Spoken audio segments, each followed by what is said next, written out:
पूज्य गुरुवर के चरणों में प्रणाम करते हुए आज इस विशाल आयोजन में आप सभी के माध्यम से गुरुजी को धन्यवाद करती हूं कि उन्होंने दिल्ली में इतना सुंदर महासत्संग का आयोजन कर आपके आने का पधारने का कष्ट किया। मैं चाहूंगी कि गुरुजी के चरणों में एक बार जोरदार तालियों के साथ हम अभिनंदन करें। आनंदम, सच में यहां इस महासत्संग में उपस्थित होकर एक ऐसे परम आनंद की अनुभूति हो रही है जिसका व्याख्यान गुरुजी मैं शब्दों में नहीं कर सकती। एक महासत्संग, आर्ट ऑफ लिविंग, जीने की कला, और वो भी विश्व के 180 से ज्यादा देशों में आपके माध्यम से करोड़ों लोगों को जीवन जीने की जो कला सिखाई जा रही है। मैं साक्षात आपको प्रणाम करती हूं कि आपकी ये मुहिम, आपका ये कार्य पूरे विश्व में जो बात हर भारतवासी सोचता है, वसुदेव कुटुंबकम, उसको चरितार्थ करती है।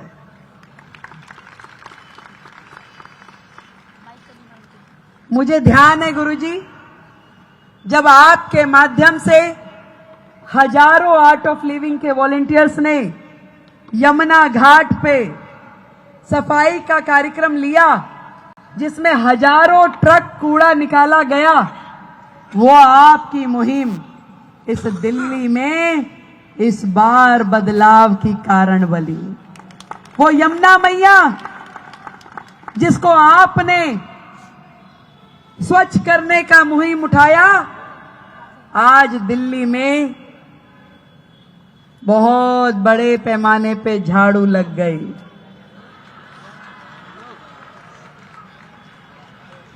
मैं तो कहती हूं जो यमुना मैया के पापी हैं, जिन्होंने मां को कष्ट दिया, उनको कभी सुकून मिल ही नहीं सकता था। हमें बहुत अच्छा लगा यहाँ के माननीय मुख्यमंत्री जी रेखा गुप्ता जी इतने सरल और सहज रूप से आते ही शुरू कर दिया जमुना का सफाई का अभियान।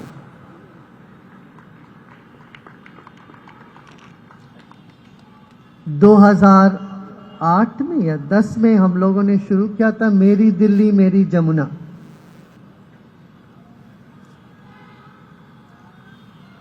फिर जमुना में अभी 9 साल पहले जमुना के किनारे विश्व सांस्कृतिक कार्यक्रम हुआ। आप लोगों में बहुत लोग उसमें थे, शामिल थे। 37 लाख लोग उस 3 दिन के कार्यक्रम में इकट्ठे हुए थे। हमारे आदरणीय प्रधानमंत्री जी उसका उद्घाटन किए।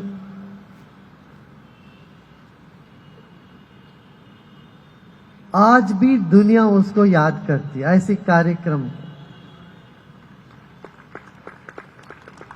पर उसका उद्देश्य यही था, जब लोग सब आएंगे यहाँ जमुना को साफ करना, पहले तो वहां जाने में नाक बंद करके जाना पड़ता था, सांस लेके रोक के कुंभक हो जाता था वो पुल पार करने में।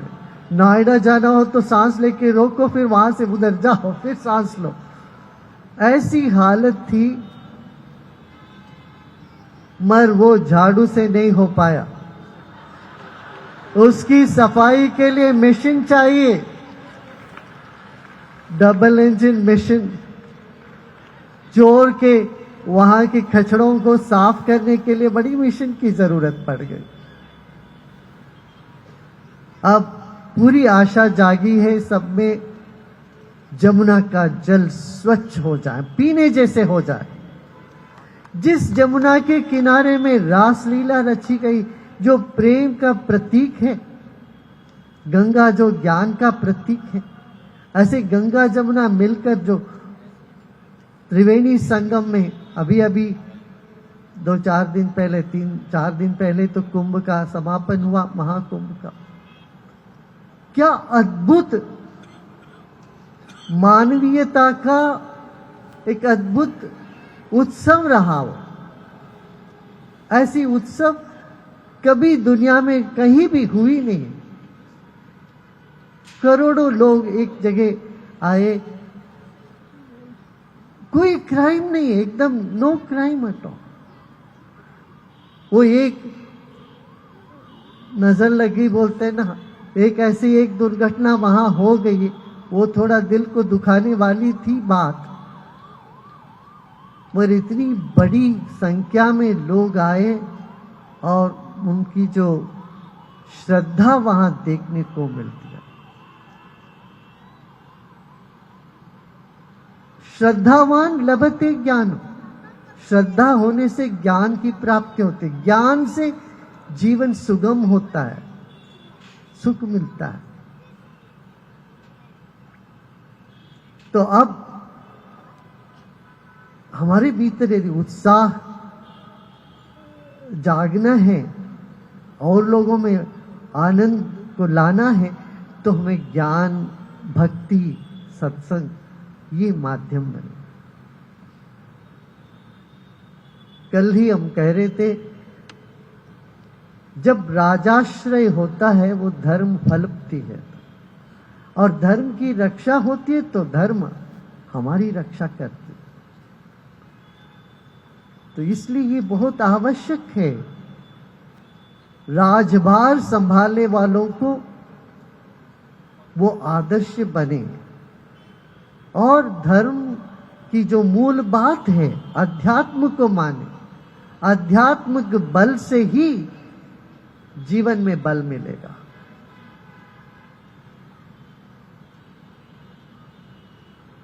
आज आपके सामने जितनी सारी विकृतियां दिखती है समाज में, इन सब का उत्तर सिर्फ अपना अध्यात्म है। क्या है कि नहीं बताओ? हाँ?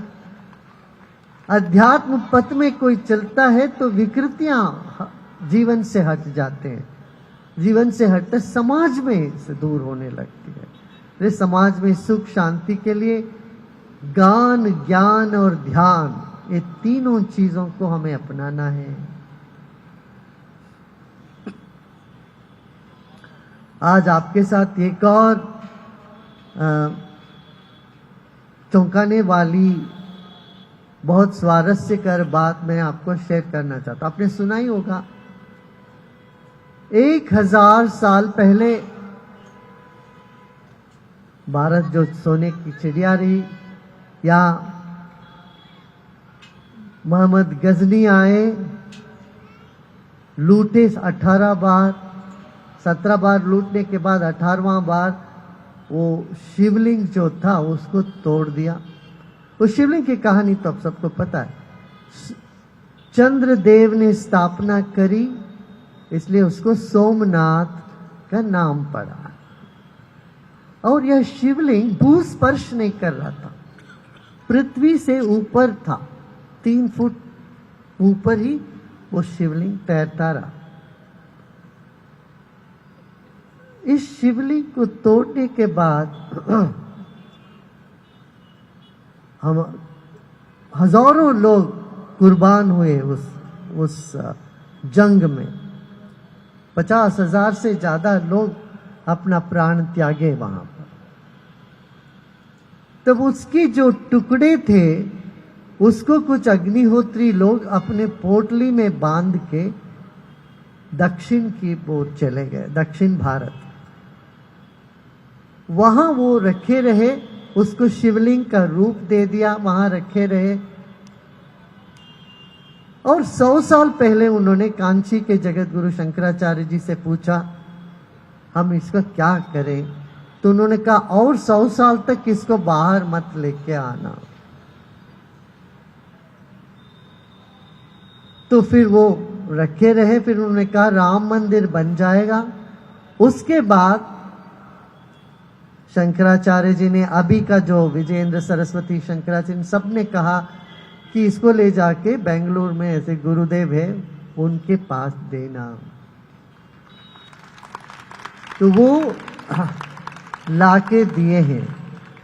तो अपना ये सोच रहे थे 1000 साल बाद भगवान प्रकट हुए हैं।